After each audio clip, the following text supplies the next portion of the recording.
Hello and welcome to the Minecraft Weekly News. I'm Toby and he's David, and in the Twitter irrelevancy section this week we have advice from Bombboy that applies to everything, Molstom can't believe his code, and Mark proves that 95% of statistics are made up on the spot.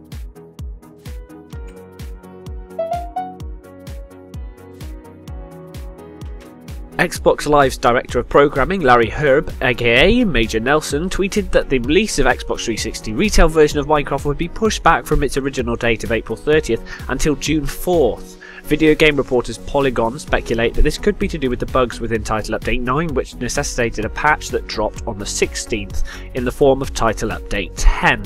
Either way, we're going to need just a little more patience before we get our touchy senses on Minecraft Xbox retail version. Over on the grandiose and fantastic Minecraft forums, an entirely new section has opened up this week dedicated to Minecraft Realms. Of course, for most of us this section is primarily devoted to discussion, as access and therefore real feedback is still limited to a few alpha testers. However, there is already a topic dedicated to finding a Realms tester and politely requesting an invite. We'll leave the links below. This subforum is bound to blossom as Realms becomes more live. So, we reported last week that Notch had been put onto the Times annual list of the 100 most influential people in the world.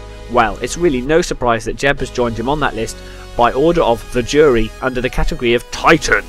Accompanied by this picture of the dynamic pair looking like a stately giraffe and a wary panda, the article about Minecraft's creators is effusive, enthusiastic and forthcoming in its praise.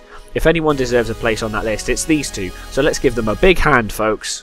We all know who Hypixel is. If you don't, shame on you. Well as working on new maps, he started up his own server with loads of awesome areas to play around in.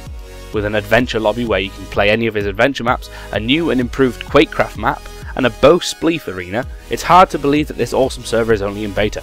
There are plans for more features too, so grab your gear and head on over to that server before it fills right up. Details on how to get there are below. Snapshot 13W16A dropped this week, bringing the biggest list of additions in a long while. To begin with, the launcher is being revamped, so when you download the latest Snapshot, you will need to play it through a new launcher. The one we know and love won't support 1.6 or beyond, but the new launcher will support backdated versions. There's more to come in terms of easy access updates, snapshots and more. In-game, the most anticipated addition has to be horses. David found his in the plains biome. There are a vast array of different markings from spotted to grey, and there are asses too, which can be right-clicked with chests, although they can't be loaded as of yet. Each breed has different attributes, such as health, speed, jump height, etc, so you can find the one for you. To ride, you'll need to right-click the donkey or horse, but as they are naturally unbroken and wild, they'll throw you off. Repeat this until they eventually turn into a willing steed. Once they have, you'll need a specific horse saddle to steer it, so you'll need 5 leather and 3 iron placed thusly.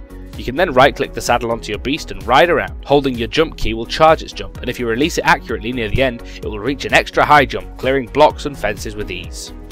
In terms of caring for your horse, leashes can be attached to your horse to guide it around, or to tie it to fences to stop it running away. And if it gets injured in some way, feeding it delicious noms such as the new hay block will rectify the situation, as shown by its health bar that replaces your food bar when you mount up.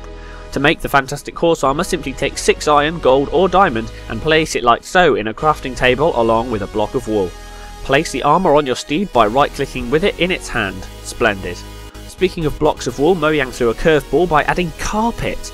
2 blocks side by side in a crafting area and you have yourself some floor hugging rug. There are colours for every dye, and the brilliant bonus is that I could have a strong obsidian floor but it can still look homely. That is all from us this week. We hope you've enjoyed the stories as much as we have. Maybe you'll consider hitting subscribe so we can share together in the future. For more harmonious happenings, last week's collection of newsy bits is over to the left if you missed it, and on the right you can find out about a fiendish redstone component, the weighted pressure plate. Find us on the Facebooks and the Twitters down below with all the other relevant links, and we'll see you next week. Take care of yourself folks, our thoughts are especially with you Bostonians and Texans. Stay resolute friends.